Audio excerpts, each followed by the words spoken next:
दोपहर था। चारों तरफ घना जंगल। एक लड़की डरी सहमी सी अंधेरे के बीच खड़ी थी। ये मैं कहाँ आ गई? क्या मैं सही जगह हूँ? वो इधर उधर देख रही थी, लेकिन घने जंगल के अलावा कुछ भी नजर नहीं आ रहा था। तभी उसे एक आवाज सुनाई दी। यह आवाज सुनकर वो अचानक से डर गई और झाड़ियों के बीच जा छिपी। उसने देखा कि 4 आदमी कंधे पर एक ताबूत उठाए आगे बढ़ रहे हैं और उन्हें पहचानते ही वो बेहद डर गई। हे काली दुनिया की देवी, मुझे बचा लीजिए। वो चारों उस लड़की के जितना करीब आ रहे थे, उसके दिल में खौफ और भी ज्यादा बढ़ता जा रहा था।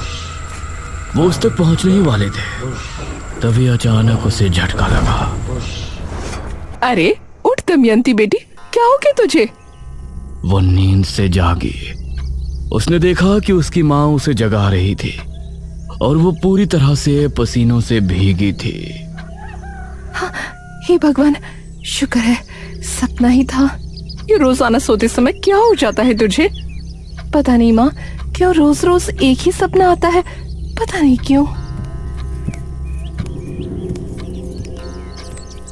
दमयंती बिस्तर से उठी और फिर उसने अपने माँ बाप के साथ नाश्ता किया।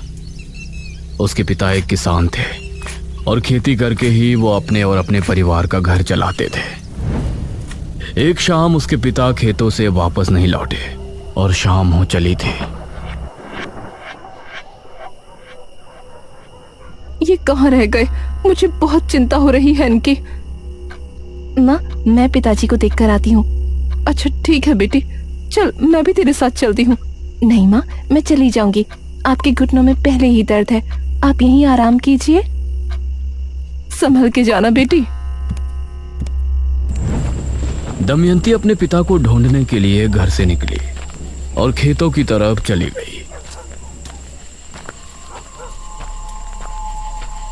वो खेतों में पहुंची तो सुनसान रास्ता और घना अंधेरा देखकर उसे डर लगने लगा।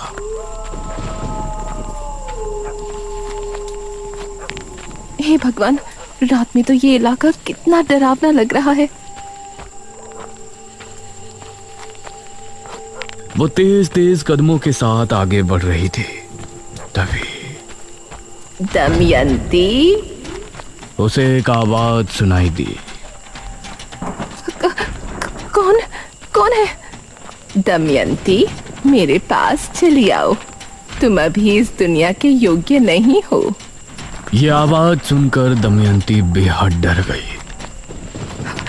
हे भगवान, मुझे ये आवाज बार बार क्यों सुनाई देती है? तभी उसे कुछ ही दूरी पर एक बड़े से पेड़ के नीचे एक आकृति दिखाई दी। कौन है? चली आओ दमयंती, तुम इस दुनिया के योग्य नहीं हो। ये देखकर उसके माथे पर पसीने आ गए और वो डरकर वापस से घर की तरफ भागी। लेकिन उसके कानों में बार बार वही आवाज आ रही थी।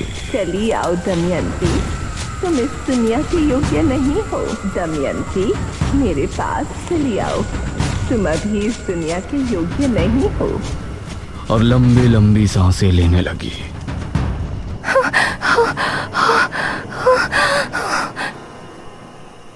अरे दमयंती बेटा, क्या हुआ? माँ, माँ। दमयंती अपनी माँ से लिपट गई। तभी उसके पिता बोले, बस नाटक शुरू। क्यों गई थी तू खेतों में, बता मुझे। पिताजी, मैं तो आपको देखने गई थी। तू चुप कर। पता है मुझे, तुझे बस बाहर जाने का बहाना चाहिए। गई होगी अपने किसी प्रेमी से मिलने। नहीं जी, ये आपको ही देखने गई थी। ये आप क्या कह रहे हैं? तू चुप कर। तूने ही पैदा किया है इसको। अगर बेटा पैदा करती तो मेरा काम में हाथ बटाता। इसकी तरह मुसीबत नहीं पैदा करता। दमयंती अपने पिता के स्वभाव से बहुत दुखी थी।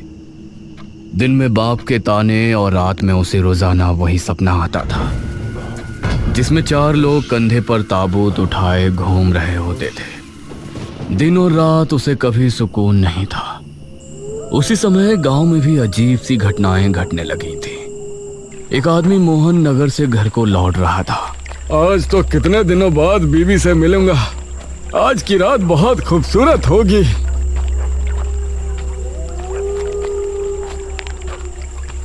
नौजवान, जरा इधर देखो। यह आवाज सुनते ही मोहन ने पीछे पलट कर देखा।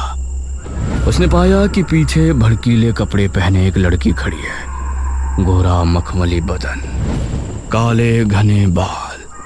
वो कोई अप्सरा लग रही थी। उसके चेहरे पर नकाब लगा था। इसके बावजूद उसकी नीली आंखें मोहन के दिल पर किसी तेज खंजर से ही गहरा हमला कर रही थी। कौन हो तुम? मेरे करीब आओ मोहन, अपनी पत्नी को भूल जाओगे। ये सुनकर मोहन के चेहरे पर मुस्कान छलक आई और वो भागकर झट से उस लड़की के गले लग गया।